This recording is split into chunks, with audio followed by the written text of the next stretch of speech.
আমরা যারা শুধু জুম্মা জুম্মা নামাজ পড়ি তাদেরকে আমি বলছি, আল্লাহ তাআলা কুরআনুল কারীমে কি আপনাদেরকে এইরকম বলেছে যে আপনারা শুধু জুম্মা জুম্মা নামাজ পড়বেন ব্যাস জান্নাত?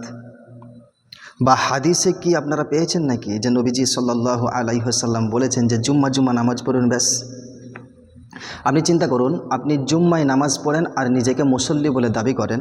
আপনি জুম্মায় নামাজ পড়েন, নিজেকে আপনি নামাজি বলে দাবি করেন।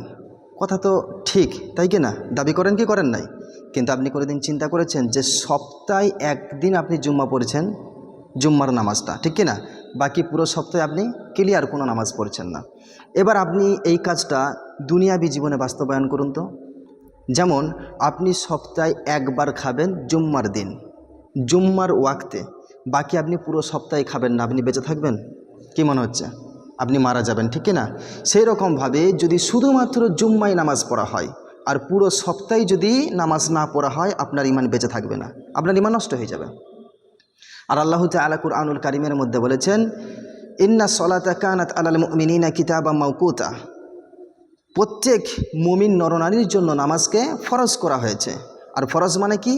অতি কর্তব্য, আমাকে পালন করতেই হবে, আমার উপরে নামাজ ফরজ করা হয়েছে, মানে নামাজটা পড়া আমার দায়িত্ব। কিন্তু আমরা ভুলে গেছি, আমরা দুনিয়ার সমস্ত কাজকে আমরা দায়িত্ব মনে করি। বিবির দেখাশোনা করা, ছেলের দেখাশোনা করা, চাষবাস করা, দোকানদানি করা, ব্যবসা বাণিজ্য করা, সব আমাদের দায়িত্ব, এটা আমরা মনে করি। কিন্তু আল্লাহ তাআলা বলেছেন নামাজ আদায় করা, নামাজ পড়া এটা তোমাদের উপর দায়িত্ব। কিন্তু এই দায়িত্ব আমরা ভুলে গেছি, এই দায়িত্ব আমরা পালন করি নাই। কথা কি ক্লিয়ার না? ভুল ভুল বলছি আমি কথা?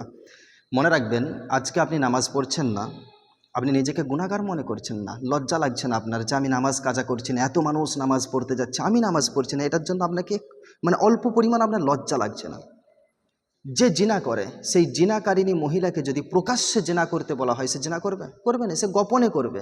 কারণ তার মধ্যে লজ্জা আছে যে আমি প্রকাশ্যে এই জিনার কাজটা করি কি করে। কোনো একজন পুরুষ সে জিনা করে, পরকীয়ায় লিপ্ত আছে, বা কোনো যুবক ছেলে প্রেম ভালোবাসা করে, যদি সেই মেয়ের সাথে মিট করে এবং জিনা করার মতো তার একটা সময় এসে যায়, বা তাকে যদি বলা হয়, ফর এক্সাম্পল তাকে যদি বলা হয় সবার সামনে তুমি জিনা করো, এই মেয়েটা এই ছেলেটা তোমরা দুজন, এই আমরা 10-12 জন 20 জন 25 জন আছি, এদের সামনে তোমরা জিনা করো, সহবাস করো, মিলন করো, সে কি করবে? লজ্জাবোধ করবে, ঠিক কি না? তো জিনা যেমন হারাম, নামাজ কাজা করাও তেমন হারাম।